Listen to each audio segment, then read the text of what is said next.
She has hundreds of magazine covers. The first ever set of wings on a Victoria's Secret runway. Karen Mulder didn't just walk the runway, she defined the high glamour aesthetic of an entire decade. But behind the Barbie persona was a woman fighting to reclaim a narrative that the industry had written for her. This is a model moment dedicated to the ethereal power and the resilient truth of Karen Mulder. Her journey into the industry began at just 15 years old. In 1985, she entered Elite Model Management's Look of the Year contest. Even though she was a bit hesitant at first, a friend sent her photos anyway. And after winning the preliminary round in Amsterdam, she went on to place second in the international finals. That placement immediately landed her a contract with Elite Paris. And from there, her career moved at a breakneck pace. By her second year with the agency, she had left high school behind to model full-time. And at 5'10" with platinum hair, Karen became a favourite for designers who wanted that traditional, sophisticated aesthetic. And within just 2 years of signing, she was already walking for the industry's biggest designers, like Valentino, Chanel, Versace and Giorgio Armani.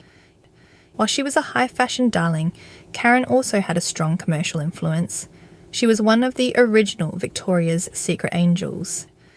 In 1998, she made fashion history during the show's opening segment by becoming the first model to wear the wings on the runway. It was a moment that started a tradition that would define the brand for decades. Her editorial track record was just as formidable. Karen graced the cover of US Vogue 9 times, including the landmark 100th anniversary issue. And by 1991, she had reached a rare level of industry dominance, landing back-to-back solo covers for American Vogue in July and August. By the age of 21, she was one of the highest-paid models on the planet.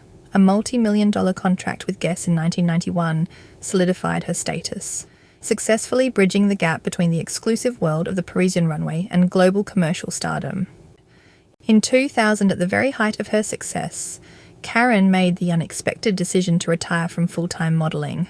For years, she had been cast in the role of the real-life Barbie, but behind the scenes, that hollow identity left her feeling disconnected and empty. Stepping away from the lens was a deliberate move to reclaim her sense of self, allowing her the space to explore more authentic creative outlets, eventually briefly leading her into the worlds of music and acting. While the world saw the glamour, the reality behind the scenes was far more fractured. Karen appeared on a French TV show and broke the industry's code of silence. She made serious, direct allegations of systemic abuse and exploitation, naming high-profile figures within the fashion world. The reaction from the establishment was swift and clinical. The interview never aired. Producers claimed the footage was too legally risky. And within hours of the recording, Karen was admitted to a psychiatric facility in Paris, where she remained for 5 months. At the time, the narrative was tightly controlled. Her family and former employer, one of the very men she had accused, publicly attributed her claims to mental instability. It was a calculated campaign that effectively dismantled her credibility and ended her career. And for years, she was remembered through the lens of the breakdown. But looking back today, the perspective has shifted entirely. The events following that 2001 interview are now frequently studied as an example of how powerful institutions can silence a whistleblower. Rather than being seen as unstable, many advocates and fashion historians now view her a courageous witness speaking out decades before the industry was ready to listen. The very figures she named were eventually implicated in separate scandals, proving that her apparent delusions were, in fact, dangerous truths.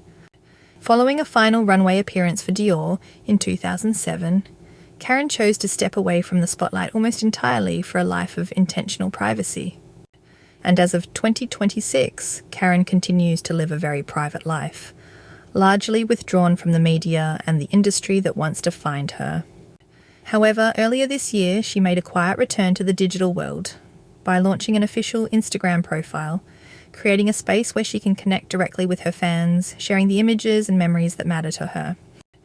Her primary focus today remains her daughter Anna, who was born in 2006. Karen has consistently prioritised her role as a mother over any professional or public-facing engagements, and while she has occasionally touched on potential comeback plans, these projects seem to lean toward the creative and the personal, not a return to world of modelling. Ultimately, Karen Mulder's story has evolved from one of industry exploitation to one of quiet resilience.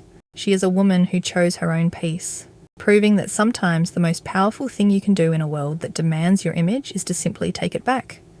And as we always do here on the Model Moment series, we don't just look at the history, we celebrate the craft. Karen's presence on the runway was defined by a style that was light, smooth, and remarkably refined. She possessed a regal posture and a walk that was sharp and concise. Yet it never lost that sense of effortless, polished luxury. There is a specific kind of grace in her movement that makes her one of my personal favourite runway models to watch. She was the favourite of every major house from Versace to Valentino. So let's take a look at some of Karen Mulder's most iconic moments on the runway.